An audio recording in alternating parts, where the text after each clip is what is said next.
Hello and welcome back to the DUSwimDive podcast. Today we're going to be interviewing Mr. Graham Wells of the junior class 2022. Coming in as a freshman, he was an IMer, a freestyler, and a backstroker, mainly in mid-distance. And to this day, that is what he remains. So Graham, how are you doing? Doing well. How are you? I'm doing pretty good. I actually had a really good 400 IM set today. I saw you had a really good set as well. Yeah, that was a tough one. Yeah, no, I kind of did the last one a little bit different because I know you had split it up by 50s. Beck and I did 50, 100, so we got the transition from Okay. like fly to back and stuff like that. So yeah, but that was an interesting set. So the It big was, yeah. reason, yeah.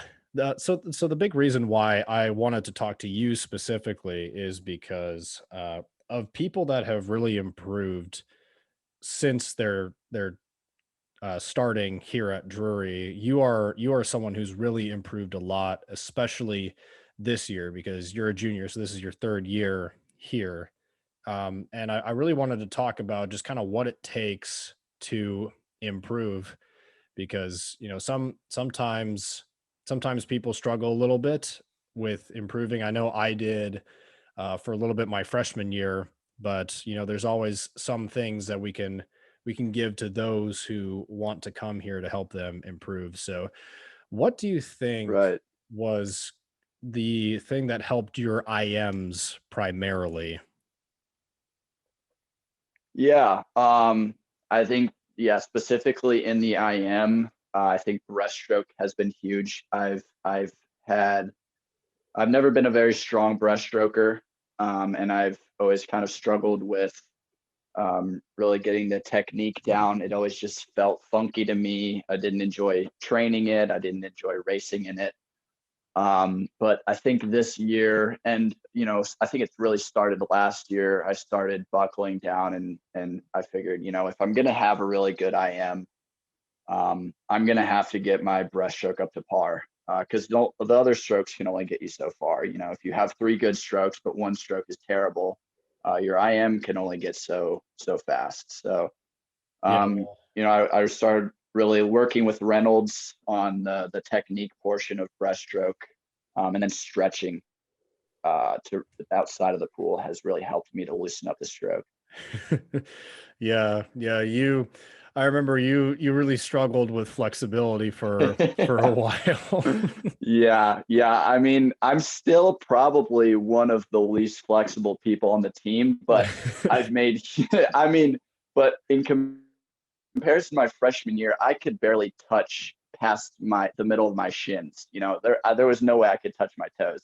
Yeah. And so I've really made huge strides in that. And a little bit it goes a long way with the stretching because what I've realized is as you gain that mobility, when you translate that into the water, you get almost a whole nother dimension of your stroke that was not there before, that you can catch a lot more water. Your Yeah. underwaters are much more efficient. So Yeah, I agree. And the relationship between flexibility and strength is extremely important. Um, it's really important to maintain that because yeah, when you have the strength but you don't have the flexibility, like you have a lot of power, but you can only put that power in a select amount of places. Whereas, yeah, as soon as you open up your flexibility, like you open up a whole new place for say for breaststroke specifically, since you brought up breaststroke, a whole new place for your legs to grab more water, um, to kick you forward. right. Yeah, and it does a lot. And yeah, and specifically too with breaststroke in the IM, that was something that I also really worked on a lot last year and a bit this year as well, because I think the breaststroke, especially for the 400 IM, is really the key section. If you can Hmm. maintain your breaststroke, then you can pretty much have a good 4 IM because that's kind of where the energy starts to falter a bit, because you've already swam a Right. 200 under your belt. So yeah, the breaststroke Right. is really, really key there. And it helps that we got a lot of good breaststrokers on the team. and Reynolds, who is a very good breaststroke coach. Yeah, I think it definitely, Cole Vandenhoek, he gives me tips on my breaststroke kick and stuff, and that's definitely helped. Having somebody else in the water that can see angles that the coach can't, and having those people giving you tips definitely helps. Yeah. Yeah. Well, and I believe that's something that I brought up in either the last podcast with Mackenzie or with Cammy, or maybe even both, where we talked about the interconnectivity on the team, specifically when it comes to helping you improve. Like I said this in the Mackenzie podcast. There are a lot of people on the team who know a lot, and they're always Right. willing to help. And like that's definitely one of the better aspects that just keeps us growing and keeps us moving forward. Yeah, I agree for sure. Yeah, yeah. And so then when it comes to your backstroke, would you say that flexibility was also like the main key there, or would you say that there was anything else that helped you with your backstroke a bit more? Yeah, I would say backstroke, in getting my shoulder mobility. I know just the recent few weeks, I've been feeling a much better catch on my breaststroke, or I'm sorry, on my backstroke. And I think that a lot of that has to do with just stretching out the shoulders. And I kind of started with getting my legs limbered up, got my hips more movable, and then recently I've been trying to focus more on upper body, shoulder flexibility, back flexibility, and I Yeah. think that's really helped me get a catch on the upper part of the stroke on backstroke. Yeah. Yeah, that's also something that I've been working. I feel like we've been working on the same things a lot this year. But yeah, Yeah. that's also something that I've been working a lot on, is specifically the catch, because we do a lot of underwater work, and that goes a long Right. way, especially on backstroke, because the 200 back is very underwater focused. Um, Right. yeah, and so one thing that I figured this out when I was at SMU, like when we were there for our midseason meet against SMU, Hmm. I wasn't really doing that well. And I kind of took inspiration from Natan, because he can just pull water like it's nothing. Like Natan is not a big Yeah, his dude, catch is but insane. yeah, no, his catch is just he just grabs all the water and just doesn't let it go until he's done with it. And it's just it's insane to watch him, do that. And so I took some inspiration, and I was, warming up, and I just kind of said, I need to do whatever I can, like whatever it takes to just grab as much water, because I know my underwaters are fine, but when I'm on the water, I just have to grab as much water as I can. And then I swam the second fast at the time, the second fastest time that I'd ever swam with the 200 backstroke. So I ended that meet off, good. But yeah, I mean, Yeah, it really kind of goes to show how important it is to be able to put your arm in that place to grab as much water as you can. exactly. And that kind of goes back to your point of that, how we have so much knowledge total on the team. And that same with me with Natan. I've talked to Natan about what drills and techniques he uses to get such an insane catch on his backstroke. And I think that's also helped me out. Yeah, yeah. And and that definitely helps on the IMs transitioning out of the fly. I mean, I said before that the breaststroke, I think, is the key to having a good IM, and I do think that is true, because if you have low energy and a bad breaststroke, people are just going to catch you, and you're just going to be done. Like, yeah, you're going to have to really work on the Yeah, freestyle to recover from that. But coming out of the fly, you can only start so strong. You still have to start strong in the 4 IM, but you can only start so strong, and then you have to go into the backstroke. And I feel like the backstroke is just all about carrying as much energy and as much momentum like as you can into the breaststroke. So it's important to have, a smooth and solid backstroke that really holds the water, like that. I agree. Yeah. And for me, a lot of what backstroke is just getting as much oxygen as I can because you're on your back, Yeah. before you have to go and do a bunch of pullouts underwater. So Yeah. I'm really Yeah. trying to load up on the oxygen. Yeah, yeah. Well, and it's weird how backstroke, despite your face being out of the water, for me, backstroke feels like the second most like suffocating. Obviously before Oh, breaststroke, where you okay. have to like keep your head Yeah. underwater for so long.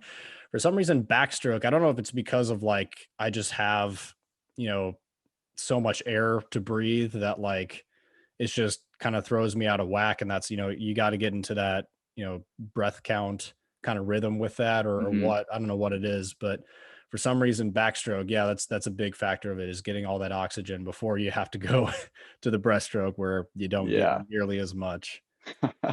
So yeah, yeah. Well, and so I'm curious, what freestyle events have you been doing this year? I actually do not think I have swam an individual freestyle event this season.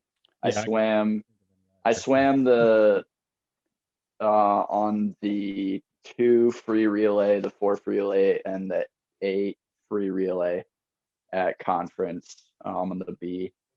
Um, so I got, relay swims in freestyle, but that's the only time I think I've swam freestyle this season. Yeah. Yeah, I think yeah, that sounds about right. Yeah, well, and I mean, we got, you know, plenty of freestylers. We'll see what happens Right. next year. You might get put back into freestyle, depending on who we recruit and whatnot. But yeah, Yes, freestyle. yeah, historically our 200 free we've had so many people that can swim a good 200 free that it hasn't really been needed for me to swim that. Yeah. Well, and I used to be on the eight free relay. I think freshman and sophomore year they had me on the eight free relay at conference for some reason. I, I don't know why I was there, but I was swimming freestyle. It was bizarre. Yeah. So then outside of the pool, one of the things that I really like to talk about, especially with Dom, who we may have on this podcast later, we'll see. One of the things that I really like to talk about with Dom and like Evar is mentality, because like I'm someone Mhm. who's really big on having a strong mentality when you're at meets, when you're at practice. Uh, how would you describe your mentality and approach to practice that may have led to this improvement? Yeah, at practice, well, I mean, I'd start by saying, so I think my freshman year, one of my biggest struggles I had was in high school. I didn't I didn't do double practices consistently. So when I got here, I just was not used to waking up at 5:30 in the morning every morning and doing doubles 4 days a week. So that was just sort of my body just needed to get adjusted to that fatigue. Um, and then also my body was not used to lifting because I didn't lift before I got to college. So, I think that just the combination of those, my body, it just took some time for my body to transition to a new style of training. But I think, getting into my sophomore year and then this year, I really just decided to just trust the process. I mean, Reynolds has been doing this for 40 years. He's mentored a lot of successful swimmers, and so I figure just trust what he's doing, do the sets that he says, put your effort into it, and good things will happen in the end. And that's worked well so far. And so my mentality at practice is um, you know put in the effort. I mean, I'm sure you've seen in practice, I like to have fun. I like to joke around a lot. I like to try and keep it lighthearted, but when the work Yeah, needs to get done, I like to get the work done. yeah, yeah, And then just making sure that outside of the pool, that I'm recovering the way I need to, stretching, and all that other stuff that is a huge factor. yeah, yeah. No, 100%. And it's important to keep that kind of lighthearted atmosphere at practice sometimes. Like especially during some of the harder sets, it's important to be able to find some sort of humor in what you're doing, Right. or just something that's happened during the day, because it helps you get through the set a bit better. Exactly. Yeah, kind of like today's set. Yeah, yeah. Yeah, And I think, we have a great vibe on the men's team. That after we could get destroyed in practice, have a extremely hard set, but then we get in the locker room and everyone's just having a good time, joking. yeah, We're not dwelling on how terrible our bodies feel. yeah, yeah. No, I agree with that absolutely. And kind of going back, I'm glad that you mentioned the trust the process aspect, because yeah, that's something that has really seemed to work for a lot of people, is once they really trust the process and they just do what they need to do and what they're told to do by the coaches who Mhm. have plenty of experience between all three of them. Even the newest coach, Zach, he's got plenty of experience under his belt. And, same with Doug, like all the coaches, there's so much experience Right. in the team and from the coaches, above the team. So yeah, no, yeah, I'm glad that you mentioned that. So then going into next year, do you have any more goals as far as like your races that you want to improve on? Like do you have any things that you think will be more long-term improvements that you want to work on for next year? Yeah, I mean, I think there's still a lot of room for improvement in my breaststroke. It's I've definitely made some good strides in that area, but there's still a lot of work to be done there.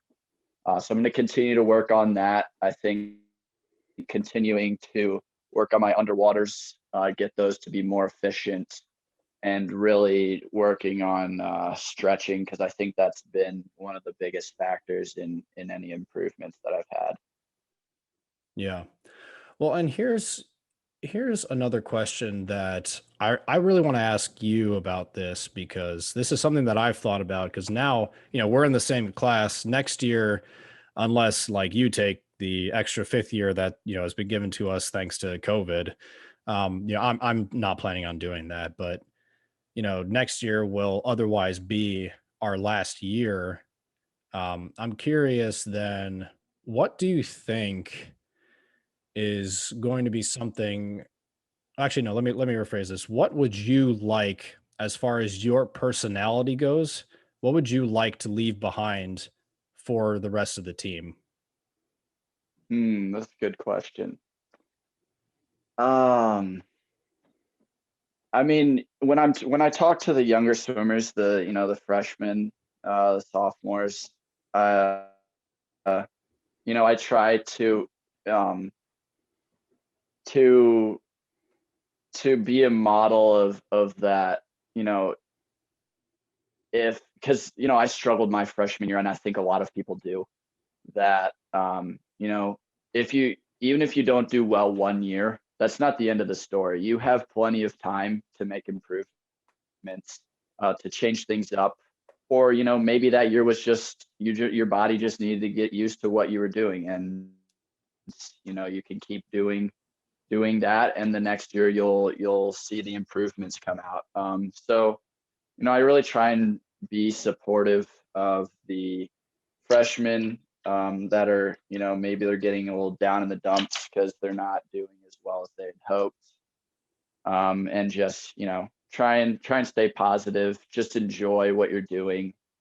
If you can find enjoyment in the process itself, then the outcome will either come or it won't, but at least you had some enjoyment on the way. Yeah, well, and that's, it definitely helps to find enjoyment in the process when you got a great team atmosphere. So, that Right. definitely helps bring people along to want to be in those places that will push their limits and help them to improve. Yeah, Right. that was a great answer. Alrighty. Well, thank you, Graham. Have a good day. Thank you for having me on the show. No, no problem. Thank you for listening to the DU Swim Dive podcast. If you enjoyed what you heard, feel free to hit the like button and subscribe.